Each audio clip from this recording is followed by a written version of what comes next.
መንፈስ ቅዱስ አሐዱ አምላክ አሜን። ብሎል እግዚአብሔር ፍጹም ሰላም ድጋሜ ዝተኸበርኩም ኣሕዋት ሓትየው ለለኹምዎ ደሕና ዶ ኢልኻትኩም ደሕና ዶ ምሽኻትኩም ኣሜን። ልብል እግዚአብሔር ቸርነቱ ምሕረቱ ብዙሑ እስካብ ሰዓት እዚኣ ብሂወት ሓሊሉ ኣፅንሐና ቃሉ ክንነጋገር ላብዙ ቅዱስ ጉባኤ እዚ ብስሙ ዝሰባሰበና ናብ ቦታትና ኣምላኽ ልብል እግዚአብሔር ስሙ ዘለዓለም ዝኸበረ ዝተመስገነ ይኹን። خبر التمسكن يخون እግዚአብሔር ተፈቂዱ ሓደ ናይ እግዚአብሔር ኃይለ ቃል ለዒልና ክንነጋገሪና ለምህር ልግስስ እግዚአብሔር እዩ። እግዚአብሔር ላይ ልባሪኡ ልናገረሉ ቃሉ ሚስጥሩ ይገልጸለይ ልኹላትና እነስተውዕለሉ ዝነ ልቦናና አይነ ልቦናና ክኸተልና አምላኽና እግዚአብሔር ቅዱስ ፍቃድ ይኹነልና። ናይ እግዚአብሔር ቃል ልለሓዘኑ ናዛዚ መጽናዕንዒ ናይ እግዚአብሔር ቃል እዩ። ተስፋ ልቆረፁ ተስፋ ልቕፅል ናይ እግዚአብሔር ቃል እዩ። ና ውሽጢ ሓኪም ና ልቦናና ጽልመት ለብርህ ስብራትና ልጽግን ናይ እግዚአብሔር ቃል እዩ። ልልተረድኦ እሞ አምላኽና እግዚአብሔር እሱ ብልፈለጦ ጉድለት ናይ ጉድኣትና ይፈልጥ እዩ እሞ ና ልብና ሓኪም እግዚአብሔር እቲ ቅዱስ ቃል እዚ ክጽግነልና ልቦናና ክንኸፍት እሱ ይርዳአና። ከም እግዚአብሔር ፍቃድ ሓደ ናይ እግዚአብሔር ቃል ኣብ ወንጌል ማቴዎስ ምዕራፍ 4 ካብ ፍቕዲ 17 ለሎ ኃይለ ቃል ክነልዕል ኢና መነጋገሪ ክንገብር ኢና። ከምቲ ዝፍለጥ ቤተክርስትያንና ትለለናዮ ሶም ዘመነ ስብከት ኢላያስ እያመትዎ ስለዚ እቲ ነልዕሎ ቃል ኢየሱስ ካብታ እዋን እቲኣ መንግስተ ሰማያት ቀሪባ እያ እሞ ንስሐ እተው እናበለ ክሰብኽ ጀመረ ይብለና። ታልደለናያ ክሰብኽ ጀመረ ልትብል ቃል እያ። መንግስተ ሰማያት ቀሪባ እያ እሞ ንስሐ እተው እናበለ ክሰብኽ ጀመረ። ስለ ቃሉ እግዚአብሔር አምላኽ ስሙ ዝኸበረ ዝተመስገነ ይኹን።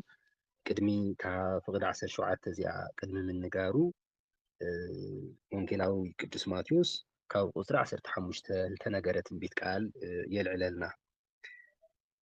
እዚ ከዓ ካብ ቁፅሪ 14 ከምበልኩም እዩ። እዚ ከዓ እቲ ብነቢይ ኢሳይያስ ምድሪ ዛብሎንን ምድሪ ንፍታሌምን መንገዲ ባሕሪ ማዕሩሉ ገሊላ ኣብ ጸልማት ዝነብር ህዝቢ ዓብዪ ብርሃን ረአየ። ነቶም ኣብ ጸልማትን ኣብ ጽላሎት ሞትን ዝነበሩ ድማ ብርሃን ወጸሎም ዝተባሃለ ምእንቲ ክፍጸም እዩ።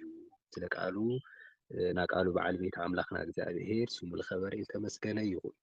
ነቢዩ ኢሳይያስ ቅድሚ እታ ወንጌል እዚኣ ዝተጻሕፈትላ ቅድሚ ክርስቶስ ዘመነ ስጋዊኡ ብስጋ ቅድሚ ምግላጹ ቅድሚ 700 ዓመታት ዝነበረ ነቢይ እዩ።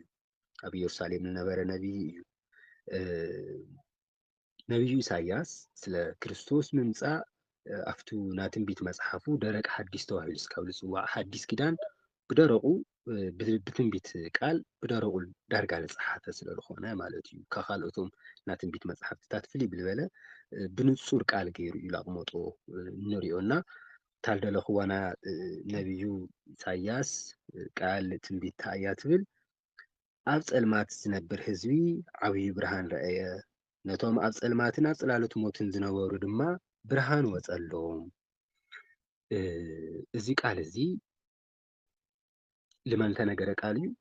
እዚኣ ምእንቲ ክትፍጸም ኢሉ እታ እንደልያ ነበርና ብርሃን ናይ ክርስቶስ ምውላድ እቱ ልሰረቐልና ወይም ልወፀ ፀሓይ ጽድቅና ናይ ሓቂ ናይ ጽድቂ ብርሃን ክርስቶስ ፀሓይ ኣብ ምድሪ ለላ ፀሓይ መውፅእ እኳ ተሃለዋ ግን ተዓርብ ሰዓት ጊዜ ግድባ ኣድማስ ይክልላ ብፈረቓት ትበርህ እያ። እቶም ልቶም ህዝቢ እዚኦም ልወፀሎም ኣብ ሞቲ ጽላሎት ሞቲ ዝነበሩ ሰባት ልወፀሎም ብርሃን ግን ለይጠልቕ ብርሃን እዩ። እቲ ብርሃን እዚ ጎይታና መድሓኒና ኢየሱስ ክርስቶስ እዩ። ካብ ኣዴና ቅድስት ድንግል ማርያም ሓምሊ ተወለደ ብነግረና ቃል እዩ። ስለምንታይ እዩ ተወሊዱ? ቶም ኣብ ትሕቲ ሞት ኣብ ጸልማቲ ኣብ ጽላሎት ሞቲ ዝነብሩ ሰባት እንታይ ምእንቲ ክኾነሎም? ብርሃን ምእንቲ ክወፀሎም። ኣብ ሞት ልበሃል ዘሎ ኣብ ለይምእማን ዝነብሩ ህዝቢ እዚኣቶም ኣብ እንታይ እኒአው ይበሃሉ? ኣብ ሞት እኒአው ይበሃሉ። እዚ ላብ ዘፍጥረት ውስድ ኢልና ክነጋንዮ ንሙክር ማለተይ ብኡ ክርድአና ብርህ ምእንቲ ክብለልና። ኣብ ዘፍጥረት ምዕራፍ 1 ቁፅሪ 3 እንታይ ነግኒና? ኣብ ምድሪ ባዶ ነበረት፣ ኣብ ማዕሙቕ ምድሪ እንደገና ጸልማት ነበረ። ሽዑ እግዚኣብሔር እንታይ ኢሉ ኣብቱ ኣብ ማይ እንደገና መንፈስ እግዚኣብሔር ይሰፍፍ ነበረ። እግዚኣብሔር ከዓ እንታይ በለ ብርሃን ይኹን በለ። ሽዑ ከዓ ብርሃን ኮነ። ብርሃኑ እንደገና እንታይ ምዃኑ ረአዩ ይብል ጽቡቕ ሰናይ ምዃኑ ረአየ እግዚኣብሔር። እዚ ማለት እንታይ ማለት እዩ? እታ ጸልማት ነበረት ትበሃል ዘላ ንኣዳም ታሪክ እዩ። ኣዳም ድሕሪ ውድቀቱ እንታይ ኮይኑ ጸልማት ኮይኑ ኣብ ጽላሎት ሞት እንነብር ሰባት ኮይና ኣብ ጽላሎት ሞት ማለት ትርጉሙ እንታይ እዩ ኣሕዋት ሓተይ?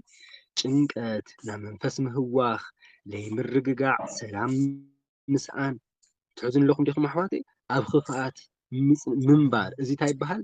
ጽላሎት ሞት። ባዕሉ ሞት ኣይኮነ ግን እንታይ እዩ? ጽላሎት ሞት እዩ። ኣብ ጸልማት ምንባር ልበሃል ዘሎ እንደገና እግዚኣብሔር ብርሃን እዩ። ካብ ብርሃን ካብ እግዚኣብሔር ወፃኢ ዝኾነ ህይወት እንታይ ይበሃል? ጸልማት ይበሃል።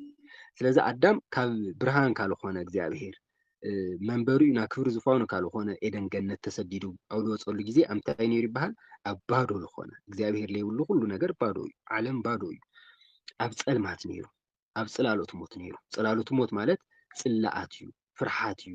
ኣዳም ኣብ ገነት ውሽጢ ኮይኑ ይርዕድ ይንቅጥቀጥ ነይሩ ድምፂ እግዚኣብሔር ሰሚዑ። እታ ምንቅጥቃጡ እዛ ምርዓዱ እዚኣ እዛ ምፍርሑ ምሕቡኡ እዚኣ እንታይ ትበሃል? ጽላሎት ሞት ትበሃል። ብመጽሓፍ ቅዱስ ትርጓሚኡ እዚኣቶም ጽላሎት ሞት ማለት ኣብ ውሽጣዊ ለይምርግጋዕ፣ ሰላም ምስኣን፣ ኣብ ህውከት፣ ኣብ ፍርሓት ውሽጢ ኣብ ረዓዲ ውሽጢ ምንባር እዚኣ እንታይ ትበሃል? ጽላሎት ሞት ትበሃል። ጸልማት እንደገና ካብ እግዚኣብሔር ርሒቕካ ምንባር እዩ። እግዚኣብሔር ዘይብሉ ስፍራ ባዶይ ጸልማት ስለ ዝኾነ ስለዚ ኣብ ጸልማት ኢሊ ኣብ ጽላሎት ሞት ኢሉ ዝነበረ ህዝቢ እንታይ ወፂሉ? ብርሃን ወፂሉ ብርሃን ወፂሎም ልብል ቃል ምእንቲ እንታይ ክኾን ምእንቲ ክፍጸም መን ተወለደ? ጎይታና መድሓኒና ኢየሱስ ክርስቶስ ተወለደ። እግዚኣብሔር ስሙ ዝኸበረ ዝተመስገነ ይኹን። እምበኣይ ልእግዚኣብሔር ኣብ ለይምእማን ልነብር ሰብ ኣብ ሞት ኣብ ጸልማት ይነብር ኣሎ ይበሃል። ዮሃንስ ወንጌል ምዕራፍ 1 መልእኽቲ ዮሃንስ ምዕራፍ 1 እንታይ ይነግረና? እቱ ኣንሕና ንምስክረለኹም ኣለና ብርሃን ኣብ እግዚኣብሔር ብርሃን ምዃኑ ኣብ እግዚኣብሔር እንደገና ኣብቲ ብርሃን ዝኾነ እግዚኣብሔር ጸልማት ከምዘየለ ንምስክረለኹም ኣለና ኢሉ ይናገር። ቅፅል ኢሉ ክናገር ተሎ ምዕራፍ 3 እንታይ ይብለና? ለሓው ልጸልእ ኣብ እንታይ ልነብር? ኣብ ጸልማት እዩ ልነብር። ልኸዶ መንገዲ ይፈልጢ ልበፅሖ ዕንቅፋት ይፈልጢ ይብል። ኣብ ጸልማት ልብሎ ዘሎ ጸልማት እንታይ እዩ? ጽላኣት ሓው ለሓውኻ ምጽላእ እዚ እንታይ ይበሃል? ጸልማት ይበሃል። ኣብ እግዚኣብሔር ክታይ የለይ ጸልማት የለይ። ጸልማት ከሸንፎ ይኸኣለ እሞ ልእግዚኣብሔር እንታይ ኣይሸንፎይ? ናኽፉእ መንፈስ ጦር ኣየሸንፎይ። ልእግዚኣብሔር ና ጸልማት ስራሕ ኣየሸንፎይ። ልእግዚኣብሔር ቃል፣ ልእግዚኣብሔር ጽድቂ፣ ልእግዚኣብሔር ብርሃን። ስለዚ ክልተ ነገራት እዮም እኒአው ብርሃኒ ጸልማቲ ማለት እዩ። ስለዚ እግዚኣብሔር እንታይ ፈቒዱ? ዓለም ባዶ ዝነበረትሉ ዓለም ጸልማት ኣብ ዝነበረትሉ ብርሃን ይኹን ዝበለ ኣምላክ እዩ። ድሓር ለለ ኣብ ሓድስ ኪዳን ቱ ኣብ ልብና ለሎ ጸልማት ተብ ልብና ለሎ ረዓዲ ሽብርተኝነት ምጥርጣር እዚኣቶም ኩሎም እግዚኣብሔር እንታይ ክገብሮም ፈቒዱ? ብብርሃን ልክትክኦም ፈቒዱ ካብ ብጸልማት ተስፋ ካብ ምቑራጽ ካብ ምንባር ናብ ወንጌል ዕላምኡ ትቃል እዚ እዩ። ብምንታይ እዩ ዋናና ትምህርተይና ስብከተይ ዋና ኣርእስቲ እንደለኽዎ ኣሕዋት ሓተይ ምናልባት ኣብ ማሕበራዊ ሚድያ ሸላ ኢልና ክንሓልፎ እንኽእል ነገር ስለ ዘይኮነ ሓደ ሓውና ትማሊ እናተቐባበልዎ ነይሮም ትከታተሉ ሰባት በፂሕኩም ምዃኑ ይኽእል እዩ።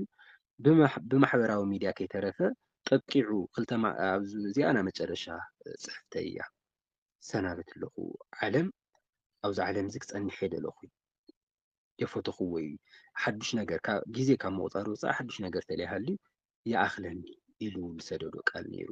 ምስ ሓለፈ ዝበፅሐና ማለት እዩ። ሰብ ኣብ ምንታይ እዩ ዝነብር ኣሎ ማለት እዩ? ኣብ ጽላሎት ሞት ይነብር ኣሎ። ኣሕዋት ሓትና ኣብ ጽላሎት ሞት ይነብር ኣለዉ። ብርሃኖም ግን መን እዩ ኢሉ ኣለኹ? ና መንግስቲ ሰላም ይኾነ ብርሃኖም ና ኢኮኖሚ ምቕናስ ይኾነ ና ህዝቢ ብርሃን ኢየሱስ ክርስቶስ እዩ።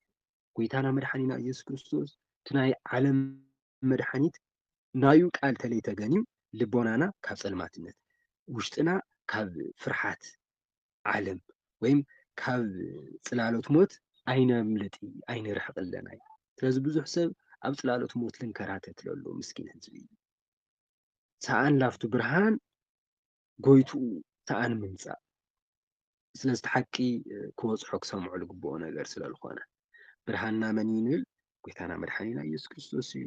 እዚ እታ ቃል እዚኣ እንተነገረትላ ክፋል ትንቢተ ኢሳይያስ ምልስ ኢልና ምዕራፍ 9 ቁፅሪ 2 ምንባብ ንኽእል ኢና። እታ ቃል እዚኣ ዝተነገረትላ እያ። ኣብ ብኻልኣይ ገጽ እንደገና እታ እዚኣ እዛ ማቴዎስ ወንጌል ተግንየላ ክፋል ኢና ዘልዕለልኩም ኣለኹ።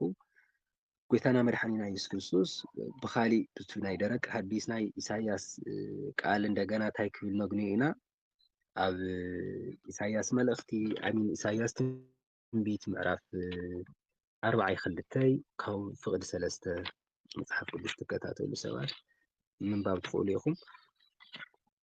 ብስም እግዚአብሔር ከም በልኻትኩም እየ። ትንቢተ ኢሳይያስ ምዕራፍ 43 ከምዚ ይብል እሺ እግዚአብሔር ኣርእስቱ እግዚአብሔር ንህዝቡ ከድሕን ተስፋ ከም ዝሃበ ይብል። ካብ ቁፅሪ 2 ጀሚረ ከም ዝበልኩም እሺ ካብ ቁፅሪ 1 ጀሚርና ነንብቦ ምስም እግዚአብሔር ከም በልኩም እየ። ሕዚ ግና ኦ ያዕቆብ እቲ ዝፈጠረካ ኦ እስራኤል እቲ ዝሰርሐካ እግዚአብሔር ከምዚ ይብል ኣሎ ተበጅወካ እየ እሞ ኣይትፍራህ ብስምኻ ፀዋዕኹኻ ንስኻ ናተይ ኢኻ ብውሽጢ ማያት እንትትሓልፍ ምሳኻ ክኸውን እየ ብውሕጅ እንትትሳገር ኣየስጥመካን እዩ ብማእኸል ሓዊ እንተኸድካ ኣየንድደካን እዩ እቲ ነበልባል እውን ኣየቃፅለካን እዩ ኣነ ናይ እስራኤል ቅዱስ እግዚአብሔር ኣምላክኻ መድሓኒኻ እየ ንግብፂ ንዓኻ ቤዛ ገይረ ንኢትዮጵያን ሳባን ክንዲ ህንዳኻ ሃብኩ ይብለና ስለ ቃሉ እግዚአብሔር ኣምላኽ ስሙ ዝኸበረ ዝተመስገነ ይኹን። ኣብዚ ዝደለኽዎ ቃል እንታይ እዩ? እግዚአብሔር ኣምላክ ኣብቲ ንሓልፎ መከራና ኣብቲ ንሓልፎ ሂወትና ኩሉ ዋሕስና ስለ ዝኾነ መተኣማመኒና ስለ ዝኾነ ፀግዕና ፀወና መፀግዒና ስለ ዝኾነ እግዚአብሔር ብፀልማት ክንሓልፍ እግዚአብሔር የፈቐደ እሱ ብርሃን ክገብረልና ደልዩ ብጭንቀት ክንነብር ዕረፍቲ ብምስኣን ብምንግልታዕ ክንነብር እግዚአብሔር የፈቐደ እዩ። ስለዚ እግዚአብሔር ኩል ግዜ ለኣና ዝሓሰቦ ሓሳብ እኒኦ ኩል ግዜ ንመፆ ዝግበአና ለኣና ዝሓስብ ኣምላክ እዩ። ብኻልኣይ ለለ እንታይ ልብል ቃል ነግኒና ናይ ኢሳይያስ ሎማዓንቲ ናይ ኢሳይያስ መፅሓፍቲ ብቻ ርኢና ክንጠቃልል ኢና። እሺ ኢሳይያስ ትንቢት ምዕራፍ 42 ቅድሚ ሓደ ምዕራፍ ምልስ ኢለ ከም በልኩም ካብ ቁፅሪ 6 ኣነ እግዚአብሔር ብፅድቂ ፀዋዕኹኻ ኢድኻ ክሕዝ እየ ክሕልወካ እየ ንህዝቢ ቃል ኪዳን ንኣሕዛብ ድማ ብርሃን ገበርኩኻ ንዓኻ ከዓ ዓይንቲ ዕውራት ክትኸፍት ንእስራት ከዓ ካብ ማእሰርቲ ነቶም ኣብ ፀልማት ዝነብሩ ከዓ ካብ ማእሰርቶም ክተውፅኦም ኢኻ። ስለ ቃሉ እግዚአብሔር ኣምላኽ ስሙ ዝኸበረ ዝተመስገነ ይኹን። ትንቢተ ኢሳይያስ ምዕራፍ 42-43 ምልስ ኢልኩም አንብብዎ ኢኹም። እግዚአብሔር ናተስፋ ኣምላክ እዩ። እንታይ ይብለና ኣሎ? ነቶም ዕውራት ክትኸፍት ንእስራት ካብ ማእሰርቲ ነቶም ኣብ ፀልማት ዝነብሩ ከዓ ማእሰርቶም ክተውፅኦም ኢኻ። እግዚአብሔር ኣምላክ ካብ ሓጢኣት ማእሰርቲ እግዚአብሔር ኣምላክ ካብ ፀልማት ውዕሎ ካብ ፀልማት ሓዳር ካብ ፀልማት ሂወት ተስፋ ካብ ምቁራፅ ሂወት ለውፅእ እግዚአብሔር እዩ። ብዙሕ ሰብ ስለቲ ኣምላክ ዘይነገረ ብዙሕ ሰብ እግዚአብሔር ለሓጢኣተኛታት ከም ዝፈርድ ዳኣ እምበይ ለሓጢኣተኛታት ከም ዝፈትሕ የተነገረ እግዚአብሔር ምስ